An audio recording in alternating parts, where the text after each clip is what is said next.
जितने आस्था चैनल पर कथा सुन रहे हो, जितने फेसबुक और यूट्यूब पर सुन रहे हो, बहुत सावधानी से सुनना।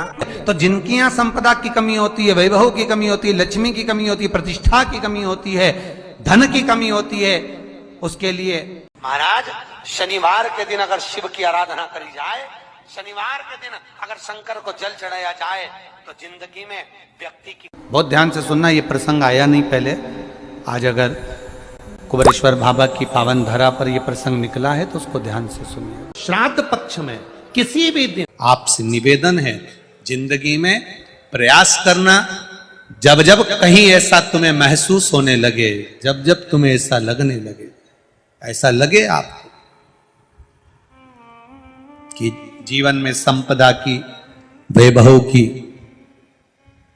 थोड़ी सी कमी सी लगने लगे, तब प्रयास करना।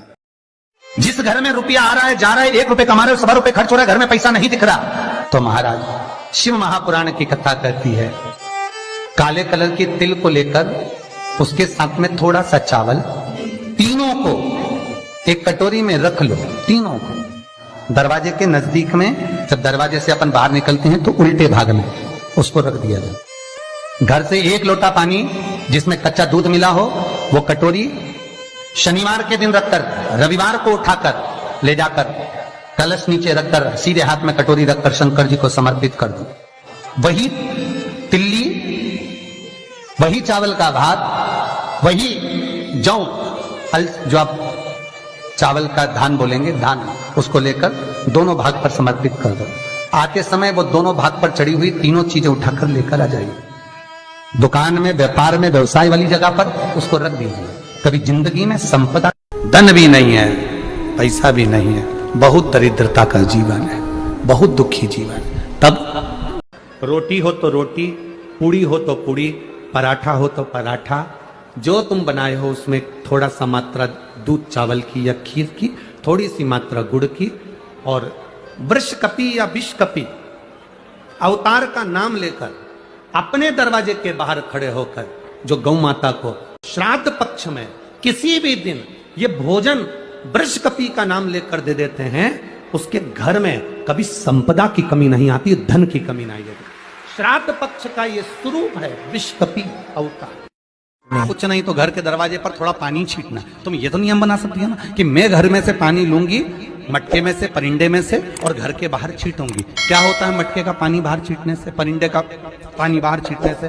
तो गरुड़ पुराण के अंतर्गत लिखा है तृतीय अंश के अंदर कि हमारे घर का जो मटका होता है वो मटका परिंदा कहलाता है। परिंदा का मतलब होता है पितरों का स्थान।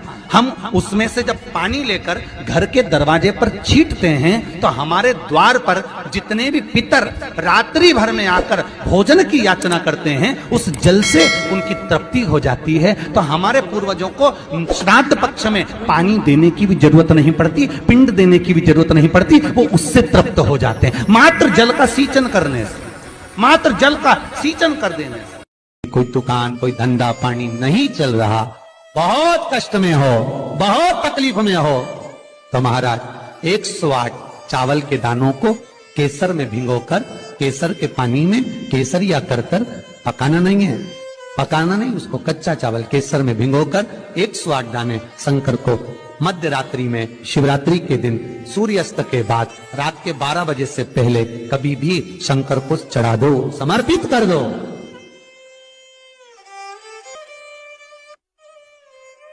और वही अक्षत के दाने उठाकर वापिस रख लेना ब्रह्म मुहूर्त में सुबह 4 बजे, बस फिर बाबा पे सौंप देना। जितनी शिवरात्रि आती जाएंगी उतना धन बढ़ता चले जाएगा। बाबा पर बेलपत्र और शमी पत्र का प्रयोग जरूर करके देखना।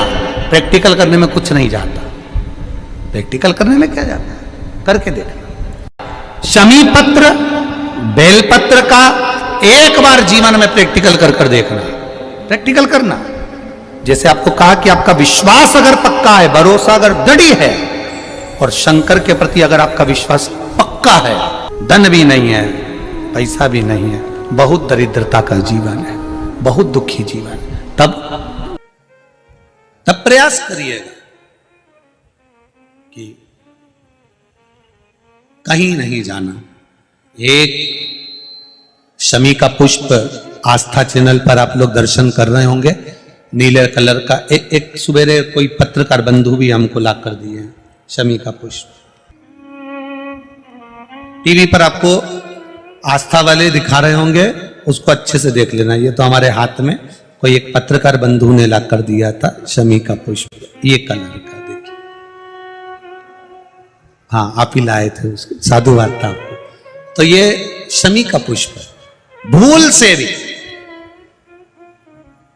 अगस्त से मार्च अप्रैल तक शमी का फूल आता है लगभग। एक आध महीना कोई वृक्ष ऊपर नीचे हो सके तो हो जाए, पर समय यही रहता है लगभग। प्रयास कर, एक शमी का पुष्प भी अगर भूल से भी देवाधिदेव महादेव को समर्पित हो जाता है, शंकर भगवान को भूल वश भी चढ़ जाता है, तो व्यक्ति खड्डे में नहीं गिरता, अगर गिर भी गया तो उबर कर वापस बाहर आ जाता है। धन वैभव संपदा में शमी पुष्प की बड़ी महत्वता, बड़ी महत्वता। जब तुम्हारी चित्त वृत्ति में आए, जब तुम्हारे मन में आए, सब दूर भटक लिए, सारी ऐसी कोई जगह नहीं जहां तुम नहीं गए। पत्रिका भी दिखाई, वास्तु भी कराया, सारा दुनिया का काम कराया, उसके बाद भी सुख की अनुभूति नहीं, तब देवाधिदेव महादेव की शरण। तो पीपल के वृक्ष की जो छाल होती है, छाल देखिए, पीपल के वृक्ष में जो छाल लगी होती है, उस छाल को घिसकर चंदन बनाकर भगवान शंकर का स्नान कराकर, अभिषेक कराकर, पूजन कराकर, पूजन कराने के बाद में पिपलेश्वर महादेव का नाम लेकर, कौन से महादेव? पिपलेश्वर महादेव का नाम लेकर वो जो घिसी हुई छाल होती है, उस छाल का तिलक भगवान शंकर को लगा लो और उसी का थोड़ा सा भाग अपने कंठ पर, मस्तक पर लगाना प्रारंभ कर दो। धीरे धीरे जो विपरीत दशा है वो सुधरना प्रारंभ हो जाती है। पर नाम याद रखना, पिपलेश्वर। श्री शिवाय नमस्तुभ्यम। सब बोलिए एक बार जमकर, श्री शिवाय नमस्तुभ्यम। प्रैक्टिकल जरूर करना, कहीं सियोर वाला महाराज झूठ तो नहीं बोल रहा। शास्त्रों की बातें हमारे जीवन में हमें सुख प्रदान करे, इसलिए इस भाव का आनंद करते हुए आज की कथा को विराम देते हैं। श्री शिवाय नमस्तुभ्यम। मेरे चैनल को सब्सक्राइब करें, बेल आइकन प्रेस करें, जिससे कि आपको लेटेस्ट वीडियो की नोटिफिकेशन मिल जाएगी।